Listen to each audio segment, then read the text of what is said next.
Bonjour à tous et bienvenue dans ce nouvel épisode d'En apprendre pour son temps, là où on découvre des choses inédites en quelques minutes. Le télescope de James Webb est une prouesse de l'ingénierie spatiale. Il est capable d'observer les étoiles et les galaxies les plus lointaines jamais observées, et ce avec une précision inégale. Son nom est un hommage à James E. Webb, un fondateur clé de la NASA. Ce télescope ambitieux est l'un des projets les plus coûteux et les plus complexes jamais entrepris par l'Agence spatiale américaine. Celui-ci vaut près de 8 milliards de dollars. Avec un miroir principal de 6,6 mètres de diamètre, il est 100 fois plus sensible que le télescope de Hubble. Il est aussi équipé d'un bouclier solaire qui le protège contre les rayonnements du Soleil afin que seule la lumière émise par les étoiles et les galaxies lointaines puisse être captée par ses instruments. Il dispose d'un système de recherche infrarouge moyen, surnommé MIRI, qui est l'un des instruments les plus avancés de tous les temps pour étudier l'univers. MIRI est conçu pour observer l'univers dans une plage de longueur d'onde infrarouge. Il est également équipé d'un spectrographe qui décompose la lumière en différentes longueurs d'onde pour obtenir des informations sur la composition chimique des objets. Ainsi, avec ces outils, les scientifiques ont pu calculer la composition chimique de l'atmosphère de Titan qui est riche en hydrocarbures. Même si le télescope de James Webb n'est en service que depuis 2 ans, les découvertes qu'il a faites ont permis aux scientifiques de mieux comprendre l'univers et de faire avancer notre compréhension de notre place dans celui-ci. Les scientifiques s'attendent à ce que les découvertes continuent de s'accumuler au fil du temps, ouvrant la voie à de nouvelles recherches et à de nouveaux développements en matière de sciences.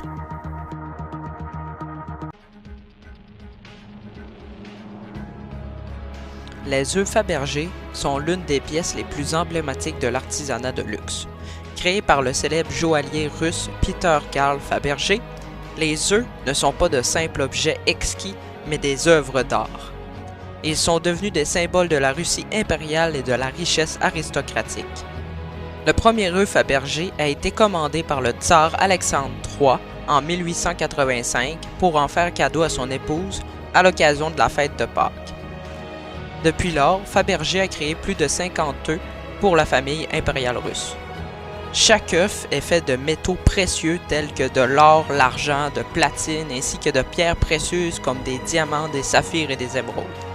Ils sont tous ornés de décorations somptueuses, souvent en émail, et peuvent être délicatement ouverts pour révéler une surprise à l'intérieur.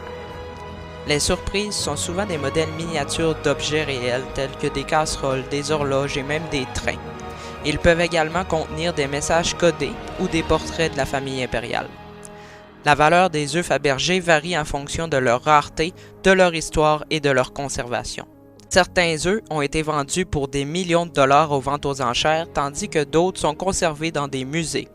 La reine d'Angleterre en possédait 3. Parmi la cinquantaine d'œufs créés pour la famille impériale russe entre 1885 et 1917, 6 d'entre eux manquent à l'appel, soi-disant perdus ou détruits. Parmi les œufs disparus, il y a notamment celui appelé l'œuf de Gozve, enchâssé de diamants et d'émeraudes offert par Nicolas II à sa mère en 1914. En raison de leur rareté et de leur importance historique, les œufs Fabergé qui ont disparu sont considérés comme des trésors inestimables et leur découverte est toujours un événement très attendu dans le monde de l'art et de l'histoire.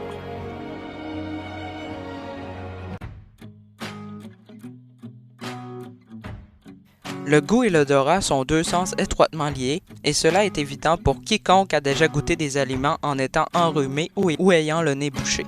Les odeurs provenant des aliments sont captées par les récepteurs olfactifs dans le nez, et ces signaux sont ensuite transmis au système limbique et au cortex olfactif du cerveau. C'est le même système qui est responsable de la saveur, qui implique la combinaison des sensations gustatives et olfactives. Les récepteurs gustatifs situés sur la langue peuvent détecter 5 saveurs de base: sucré, salé, acide, amer et umami. Toutefois, lorsqu'une odeur d'un aliment est détectée, elle peut augmenter l'intensité et la complexité de la saveur perçue. Par exemple, une pomme a une saveur sucrée et acidulée, mais l'odeur de cette pomme peut également donner des notes de vanille, de caramel ou de cannelle. Le lien entre le goût et l'odorat est particulièrement évident dans le cas des aliments sains et frais, comme les fruits et les légumes. Les parfums frais et légers de ces aliments sont souvent des signaux pour indiquer leur fraîcheur et leur maturité. En revanche, les aliments gras et transformés ont souvent peu de saveur et peu d'odeur naturelle car ils contiennent souvent des additifs pour améliorer leur goût. En conclusion, le goût et l'odorat sont deux sens complémentaires qui travaillent ensemble pour permettre une expérience culinaire agréable. Une meilleure compréhension de ce lien peut aider à développer une appréciation plus profonde et plus diversifiée des aliments, ainsi qu'à faire des choix alimentaires plus sains et plus satisfaisants. C'est tout pour cette semaine. J'espère que vous en aurez appris pour votre temps. En attendant, likez et abonnez-vous à ma chaîne et faites-moi part de vos idées dans les commentaires. Ciao!